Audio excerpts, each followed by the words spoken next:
من نفس واحدة وخلق منها زوجها وبث منهما رجالا كثيرا ونساء واتقوا الله الذي تساءلون به والأرحام إن الله كان عليكم رقيبا يا أيها الذين آمنوا اتقوا الله وقولوا قولا سديدا يصلح لكم أعمالكم ويغفر لكم ذنوبكم ومن يطع الله ورسوله فقد فاز فوزا عظيما أما بعد فإن أصدق الحديث كتاب الله وخير الهدى هدى نبينا محمد صلى الله عليه وسلم وشر الأمور محدثاتها فإن كل محدثة بدعة وكل بدعة ضلالة وكل ضلالة في النار.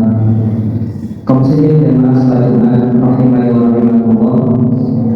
Saat setiap waktu kepada kita bersama untuk kemudian senantiasa meningkatkan ketakwaan beriman kita kepada Allah Subhanahu wa taala, tentunya dengan bukti yang nyata dan kita aplikasikan dalam kehidupan kita pribadi, yaitu dengan pelaksanaan perintah-perintah Allah Subhanahu wa taala semaksimal kemampuan kita dan juga dengan kita jauhi dan tinggalkan segala yang Allah Subhanahu wa taala. Dan ketika kita melaksanakan perintah serta meninggalkan larangan, tidak lain niat kita adalah memang karena Allah Subhanahu wa taala, bukan karena niat dan tendensi yang lain. Hanya kita harapkan ridho dari Allah Subhanahu wa taala, kecintaan dari Allah Subhanahu wa taala, dan supaya Allah Subhanahu wa taala mengampuni dosa kita dan menyelamatkan kita dari adab neraka.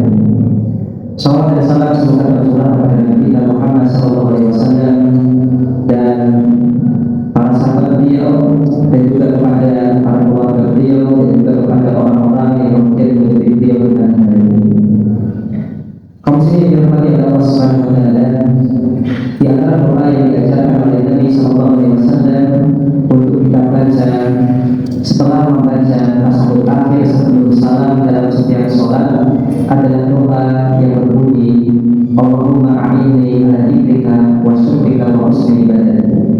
Ya Allah, tolonglah aku untuk berzikir kepadamu, mensyukurimu, dan juga baik dalam ibadah kepadamu.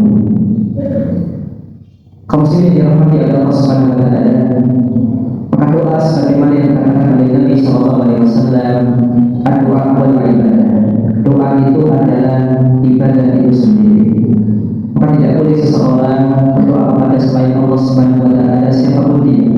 Karena doa itu adalah hak untuk Allah Subhanahu wa taala, di mana seorang hamba hanya boleh berdoa kepada Rabbnya Allah Subhanahu wa taala, tidak boleh kepada selainnya. Dan Nabi sallallahu alaihi wasallam mengatakan, doa silahul mukmin. Yang namanya doa itu adalah senjatanya seorang mukmin. Karena dengan doa ini seorang mukmin membuktikan sejatinya bagaimana peribadahannya kepada Allah Subhanahu wa taala, penghambaan, harapan dan ketundukan dan kepasrahannya kepada Allah Subhanahu wa taala, sehingga hal-hal yang mungkin bagi kita tidak mungkin ternyata karena doa seorang mukmin itu kemudian Allah Subhanahu wa taala wujudkan dan kabulkan dan menjadi mukmin. Di antara yang Nabi sallallahu alaihi wasallam ajarkan kepada kita dengan doa dengan apa tadi, yaitu supaya kita minta pertolongan kepada Allah Subhanahu wa taala dalam masalah ibadah yang kita lakukan kepada Allah Subhanahu wa taala. Kemudian yang dirahmati Allah Subhanahu wa taala, ini menunjukkan kepada kita dalam semua hal kita membutuhkan pertolongan dan bantuan dari Allah Subhanahu wa taala.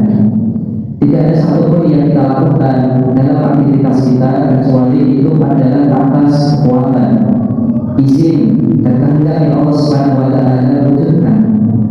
Ketika Allah Subhanahu wa taala tidak mengizinkan kita dan tidak memberikan kita kekuatan untuk melakukan sesuatu, maka tidak akan pernah kemudian kita bisa melakukan sesuatu tersebut meskipun kita ingin melakukannya.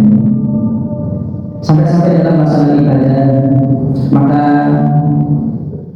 Nabi sallallahu alaihi wasallam memberitakan kepada kita untuk berdoa yang isinya adalah kita minta tolong kepada Allah supaya kita bisa melaksanakan ibadah. Di antaranya adalah sebagaimana yang Nabi sallallahu alaihi wasallam ajarkan, Allahumma a'inni ala dzikrik, supaya kita bisa senantiasa berzikir mengingat Allah Subhanahu wa taala kapanpun dan dimanapun kita berada. Di mana apabila kita senantiasa mengingat Allah, maka Allah katakan ala dzikrillah tatma'innul qulub, ingatlah hanya dengan mengingat itu akan menjadi benar. Kemudian yang kedua, kami minta tolong pada Allah Subhanahu wa taala adalah untuk mensyukuri nikmat-nikmat Allah Subhanahu wa taala. Seberapa kecil apapun itu menurut kita, sepanjang itu adalah nikmat dari Allah Subhanahu wa taala, maka di antara adab yang perlu untuk kemudian kita terapkan, kita berikan kepada Allah adalah mensyukurinya, yaitu dengan merasa bahwasanya memang ini adalah karunia dan nikmat dari Allah Subhanahu wa taala semata, bukan dari yang lain, dan kemudian menghargai apa yang kemudian Allah Subhanahu wa taala berikan, dan kemudian menggunakannya hanya untuk ketaatan kepada Allah Subhanahu wa taala, bukan untuk kemaksiatan kepada Allah Subhanahu wa taala. Kemudian yang ketiga adalah kita pun minta tolong kepada Allah Subhanahu wa taala supaya dalam kita beribadah kepada Allah Subhanahu wa taala secara umum kita bisa baik dalam beribadah kepada Allah Subhanahu wa taala. Karena sebagaimana yang kita lihat dalam realita, tidak semua orang yang beribadah kepada Allah yang baik dalam beribadah kepada Allah Subhanahu wa taala. Ada orang yang beribadah kepada Allah Subhanahu wa taala ketika dalam keadaan susah saja. Ketika dalam keadaan nikmat, Allah karuniakan berbagai macam rezeki padanya, dia lupa beribadah kepada Allah Subhanahu wa taala. Ada orang yang kemudian beribadah kepada Allah Subhanahu wa taala namun hanya memperbolehkan perasaannya saja. Ketika sedang mau beribadah maka beribadah, namun ketika tidak mau beribadah tidak beribadah kepada Allah Subhanahu wa taala. Maka ini adalah contoh-contoh real dan nyata dalam kehidupan kita pribadi, bahwasanya tidak semua orang yang beribadah kepada Allah Subhanahu wa taala itu mereka baik dalam beribadahnya kepada Allah Subhanahu wa taala. Kaum sendiri dirahmati oleh Allah Subhanahu wa taala. Sebagaimana yang telah kita ketahui bersama, orang yang baik dalam beribadah kepada Allah Subhanahu wa taala itu adalah orang yang betul-betul menyadari ibadah ini harus ikhlas untuk Allah Subhanahu wa taala, dan dia sadari bahwasanya dalam pelaksanaan ibadah mau tidak mau dia harus membatasi diri hanya dengan apa yang Nabi Sallallahu Alaihi Wasallam ajarkan. Tidak boleh menambah dan juga tidak boleh mengurangi, dan juga tidak membuat kreasi yang baru dalam agama. Maka itu adalah orang yang baik dalam beribadah kepada Allah Subhanahu wa taala, dan untuk bisa melakukannya kita butuh pertolongan dari Allah Subhanahu wa taala. Aku qouli hadza astaghfirullah li wa lakum fastaghfiruhu innahu huwal ghafurur rahim.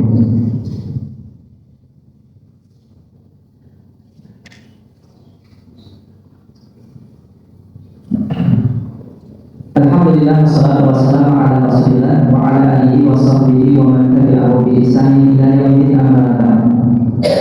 Kaum muslimin yang dirahmati oleh Allah Subhanahu wa taala, maka dari apa yang kami paparkan di khutbah yang pertama, di antara kesimpulan yang bisa kita ambil adalah betapa seorang hamba ini harus menggantungkan dirinya kepada Allah Subhanahu wa taala, tidak boleh kemudian dia gantungkan kepada kemampuan dirinya sendiri. Nabi Sallallahu Alaihi Wasallam dalam doa dan zikir yang kemudian beliau baca setiap paginya, di antara lafaz zikir yang beliau ucapkan adalah wala takilni ila nafsi tarfata ain. Ya Allah, janganlah engkau serahkan diriku kepada diriku sendiri meskipun itu sekejap mata. Maka Nabi Sallallahu Alaihi Wasallam memohon kepada Allah Subhanahu wa taala supaya Allah Subhanahu wa taala senantiasa memberikan pertolongannya, dan tidak kemudian menyerahkan diri Nabi Sallallahu Alaihi Wasallam kepada diri Nabi Sallallahu Alaihi Wasallam sendiri, karena hamba dan manusia itu adalah lemah. Tanpa pertolongan dari Allah Subhanahu wa taala maka dia tidak bisa melakukan apa-apa. Maka tidaklah boleh bagi seorang hamba untuk kemudian ujub merasa bahwasanya dia bisa melakukan ini dan itu adalah karena kemampuannya semata, bukan karena Allah Subhanahu wa taala. Janganlah menjadi orang yang seperti Qarun ketika Nabi Musa alaihissalam memerintahkan kepadanya untuk mengeluarkan dari hartanya untuk zakat dan untuk sedekah.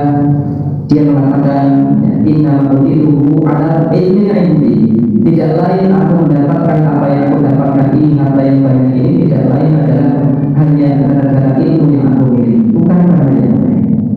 Maka begitu ujubnya dan begitu sombongnya Qarun dalam kemudian menghadapi apa yang diberitakan oleh Nabi Musa alaihissalam, dan ini merupakan ketertipuan seorang hamba terhadap karunia yang Allah berikan kepadanya.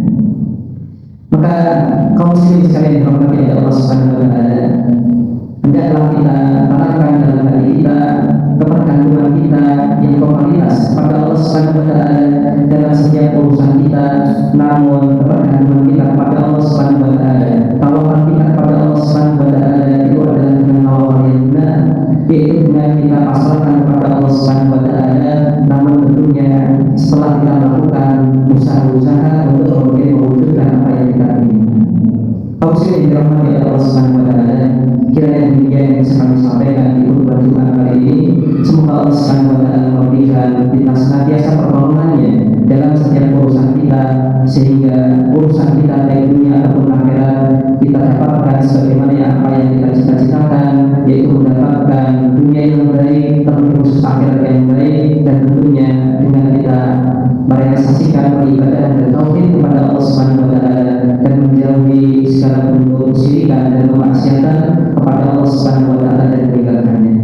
Allahumma shalli ala Muhammad wa ala ali Muhammad kama shallaita ala Ibrahim wa ala ali Ibrahim innaka Hamidum Majid, wa barik ala Muhammad wa ala ali Muhammad kama barakta ala Ibrahim wa ala ali Ibrahim innaka Hamidum Majid. Allahumma ighfir lil mu'minin wal mu'minat wal muslimin wal muslimat al-ahya'i minhum wal amwat innaka sami'un qaribun mujibud da'wat.